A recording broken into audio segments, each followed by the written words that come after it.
Hey there, everybody. Pete Pardo here from Sea of Tranquility. Welcome to day 24 of albums that are 40 years old in 2023. We're looking back on the year 1983.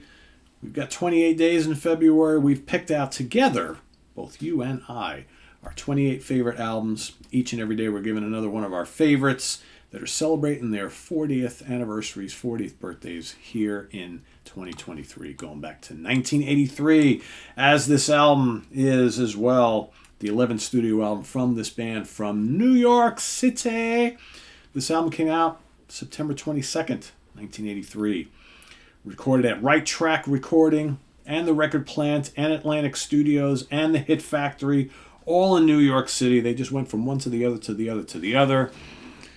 For the Mercury label, produced by Michael James Jackson and Gene and Paul. Of course, we're talking about the album where they take it all off. Lick It Up by Kiss. Right, with that white, you can't even see the logo, right? Let's see if I take it out, you can see that. Can you see it then? No, really well. Barely. There we go. There's the Kiss logo, of course. There you got the guys in the band, right? Without the makeup. Because, of course, they didn't take it off for the Unmasked album.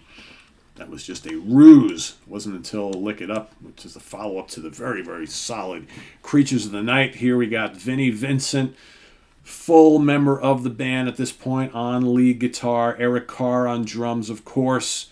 Eric Carr up from my neck of the woods here, the late, great Eric Carr. Gene Simmons on vocals and bass, and Paul Stanley on vocals and rhythm guitar. And you do have some other folks who showed up in the studio to play some guitars and things like that, because it seems like a lot of the Kiss albums from this time period have all sorts of folks showing up in the studios and contributing here and there. Why not, right?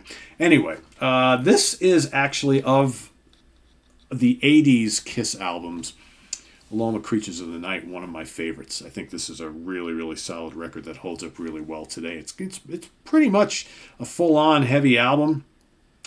Kicks off with Exciter. I mean, that's a pretty cranking song right there. Great riff.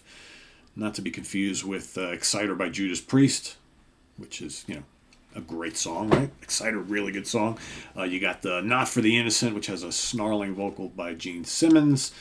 You've got, and again, Exciter sung by Paul, Not for the Innocent sung by Gene. You got the title track, Lick It Up, which is really catchy, but it's not one of my favorite songs on here. You got Young and Wasted, another Gene Simmons track. I really like that a lot. Gimme More is a Paul song. Then you got the big, heavy, burly, All Hell's Breaking Loose. Paul sings that one as he does A Million to One. Million to One is really, really catchy. I like out of the songs on here that are a little more accessible and commercial, I think A Million to One is probably one of my favorites.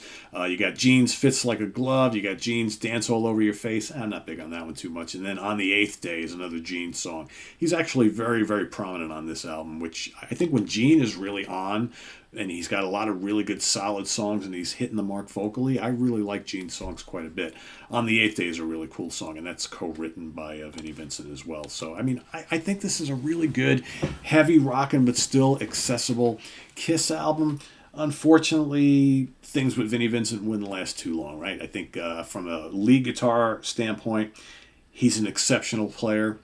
And I think he added a lot to the band's sound. He was also co-writing stuff with the band, but I think he wanted a little bit more, even more of a presence in the writing and playing all the guitar parts and things like that. And the guys were kind of like, hey, Vinny, back it up just a little bit. But it's a really special album. Unfortunately, it would be the only full studio album with Vinnie Vincent in its entirety. But it's still really good, really memorable, and it's one of my favorite albums from them from the 80s. So yeah, Lick It Up by Kiss is my pick today. I know we got a lot of Kiss haters on the channel. Sorry, guys. I like this Kiss album, and it's one of my 28 favorites from 1983, so what can I tell you? Anyway, let us know what you think of Lick It Up in the comments below, whether you love it, whether you hate it, don't really care, and also, but more importantly, your pick for day 24. List that down below as well, and visit us on the web at www.seatranquility.org. We're on Facebook, we're on YouTube, all together, all the damn time. Please subscribe if you haven't already, and click on that notification bell so you get alert of all of our content as it posts, and please do hit the like button before you leave. In addition, if you'd care to venture out out and visit. We've got the links below to our Ko-Fi page for channel donations, as well as our merch page where you can get all sorts of great Sea of Tranquility stuff. Lots and lots of different types of t-shirts and hats and hoodies and all sorts of fun stuff. So go check that out as well. We've got new designs all the time. We've got some posters. I got a poster to share with you guys over the weekend. We have a whole slew of posters. People have asked for that over time. It's like, do you have any of your t-shirt designs or whatnot in posters? Well, now we do. So those are available as well on the merch page, so go check those out. And we'll see you real soon here with more stuff. In fact, we've got Martin Popoff coming up in just a little bit.